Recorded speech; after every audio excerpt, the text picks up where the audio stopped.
Hello, everyone, and welcome to week 7. So, this week we're talking about power and culture, specifically organizational culture. There's a lot of good information in the text. There's a few things that I want to follow up on and kind of build upon.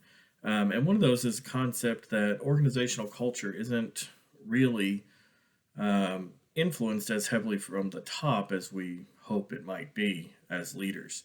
Um, of course, the leaders of the agency set the tone and direction. However, a lot of the culture is actually built in the lower rungs of the organization. Now, there are four key ways that organizational culture is developed and perpetuated at the lower levels of the organization that we can impact. And it's usually by way of modeling and setting the example. First is attitude. And we've heard it a dozen times throughout our lives and our careers that attitude is everything. If you're like me, I'm sure you heard it growing up that it's not what you say, it's how you say it.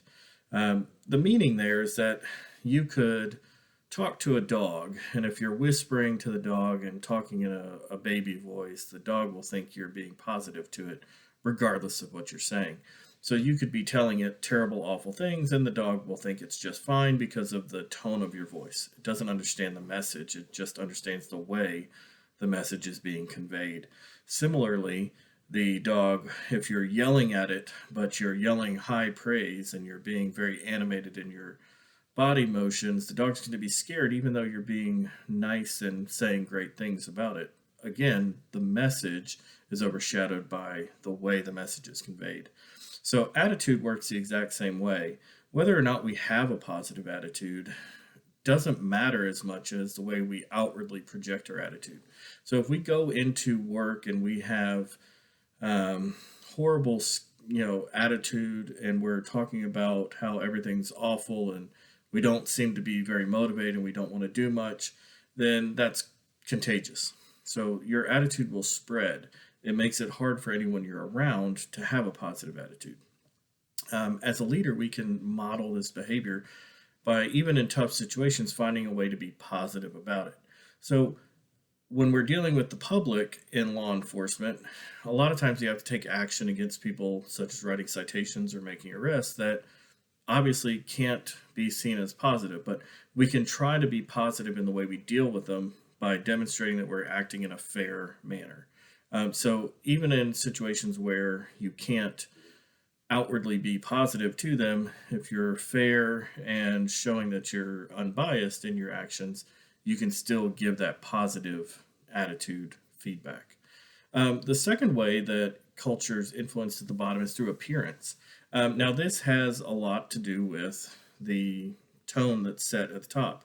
When there's a program that the FBI runs called VICAP, and it's a violent criminal apprehension program. And one of the things that this program does is interview people who have been convicted of heinous crimes, so rape and murder, etc.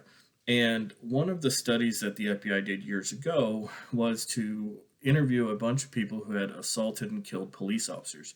And one of the common threads that they found was when a suspect felt that the officer was unprofessional or sloppily dressed, they felt like they were more likely to get away with assaulting or killing that police officer. So it's an air of professionalism that comes from the way the officer projects it, their appearance. This is very true in attitude and culture as well. If we come to work and we're professionally dressed and we have sharp creases in our uniforms and our boots are polished and we take pride in our outward appearance, then it shows that we value the image of the agency.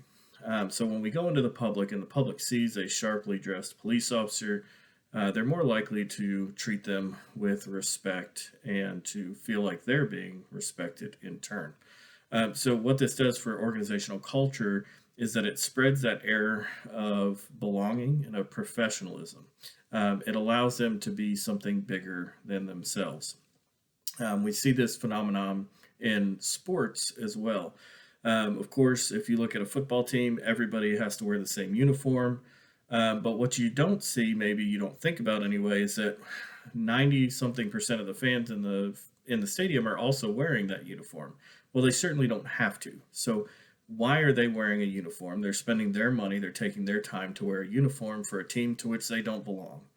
It's because of that identity. They see something in that team, and in our metaphor, it's the police department, that they identify with, that they want to represent, they want to be tied to. And so that uniform, that outward appearance, is a great representation of that. We can build a culture within our agency of professionalism by displaying a professional outward appearance.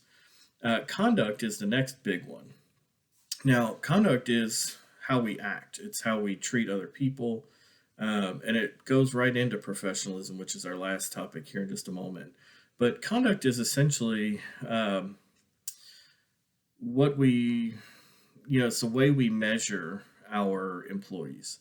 It's a demonstration of our training, of our education, of our policies and our procedures. And if we have conduct that is lacking, it shows that we're soft in those areas.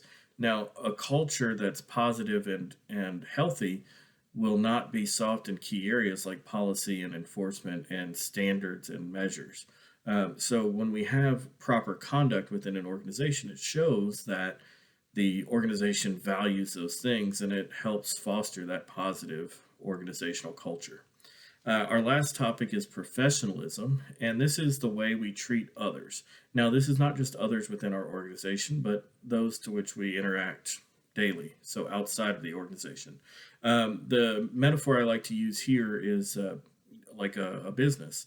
You have a restaurant who has an unprofessional wait staff, a waiter that is aloof or doesn't care or takes forever to get your drink or whatever like that.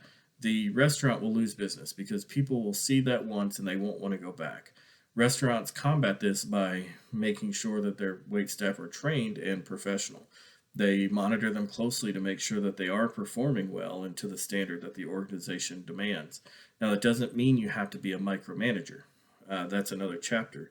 But it does mean that you are keeping a close eye and you're actively ensuring that we're conducting ourselves in a professional manner. So that's the demonstration of our internal core values in the way that we handle our dealings with the public. So this ties hand in hand with what we're going over with everything to this point, pretty much the hiring process and power. But it's a good way to help guide our organizational culture by modeling behavior for those at the lower rung, which is actually where the culture is developed and bred and proliferates. So remember, as a leader, we can set the tone and direction, but we have to make sure that the people in lower levels of the organization are picking up on this and demonstrating it themselves, which is one of the reasons why it's so important that we have the right people on the bus. So something to think about.